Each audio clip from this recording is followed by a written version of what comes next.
You're tuning into Black and White Sports on YouTube. The no-holds-barred truth on sports. The main event starts. All right, Black and White Sports supporters. Well, we're going to talk about the Buffalo Bills, and unfortunately, it is not great for the Bills organization, and it involves their number 30 pick overall in the first round of the NFL draft from this year. A Blazer, Maxwell Hairston, of course, stole the show from the NFL Combine. Just to give you some context here, he ran a 4.28, folks, and had a near 40-inch vertical jump, a near 11-foot broad jump. I mean, this guy is an athletic freak. 5'11", 183, 31-inch arms, and he played 32 games at Kentucky with 3 tackles for loss, and get this, 6 total interceptions, 3 touchdowns off of interceptions, and 3 forced fumbles. They think this guy is a hell of a prospect. All right, that's why they drafted him. Unfortunately for them, now comes the bad part. All right, now comes the part, and again, I don't understand why these things. Yeah, this is a woman from 2021. All right, 4 years ago, that is now bringing allegations against this rookie cornerback. Now, the allegations may be 100% accurate.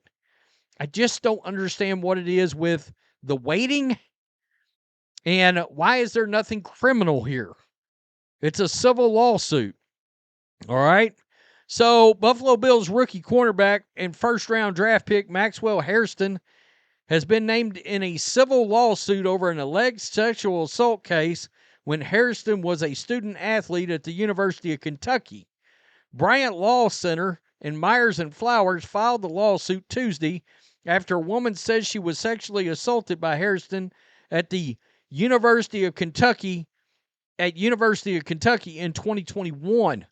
The lawsuit states that Hairston engaged in non-consensual sexual contact with the woman in her on-campus dorm room back in 2021. The woman reported the incident to law enforcement and later transferred out of the university. Okay. Well, that changes some things. If she immediately reported it to law enforcement and then it was enough that she left the university, it's not a great look. It's not a great look. A spokesperson for the Bills tells 7 News the team is not commenting on the civil suit. In April, Buffalo Bills general manager Brandon Beane was asked about the allegation after day 2 of the 2025 NFL draft. So they knew about this. Beane told reporters the organization felt the matter was thoroughly investigated and felt there was no truth behind the allegations, making the team comfortable in selecting Hairston with the 30th overall pick. So that's why, number one, he was drafted 30th and not in the top 10 or not in the top 15. So they knew this allegation was out there, but I guess the lawsuit is just now coming. Quote, we did a lot of research. I think all teams are aware of the Title IX thing that was fully investigated by the school. He volunteered to do a polygraph and had notes. It was one of those where there was zero information saying that this actually happened to what the accusation was. You can't take someone's account and think that's the truth. But yes, we fully investigated that, being said. Every person you talk to in Kentucky, teammates, staff there, plus what we've done, I would say this is a heck of a young man. Every person you ask. That's unfortunate when things like that are attached to someone's name. In this case, it doesn't seem to be anything there. So the Bills are saying they completely investigated this and didn't find anything. Okay, and usually these NFL clubs have actual law enforcement or former members of law enforcement along with the league that are able to look into these kind of things. So But again, the lawsuit hadn't happened. It looks like, so they knew the allegations were floating around, but I guess the lawsuit hadn't came yet. So Florio says, I assume it's Florio, yep. Whether there's anything there will now become a matter of civil justice system, where the ultimate outcome could be a full-blown trial in open court, and the evidence developed through litigation could, in theory, attract the interest of 345 Park Avenue, which would be the National Football League.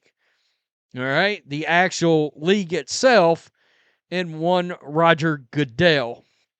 All right, so in other words, is there going to be punishment? There's allegations out there. Is there going to be any punishment coming towards this guy from the league? Does the league want to see him on the field during all of this? Something to take note of is Justin Tucker now got accused of these allegations, these Deshaun Watson-like allegations. They just gave him a 10-week ban. Okay? Because they did not want to see him on the field. This is one allegation. So, but it does bear watching because of that. There's kind of precedent set as far as what the league's willing to do. In this case, I don't know how they're going to play this out. Because Deshaun Watson, I think in order for him to get a suspension or ban, he had to end up settling some of these lawsuits or this and that and the other. I can't remember exactly in what order that happened.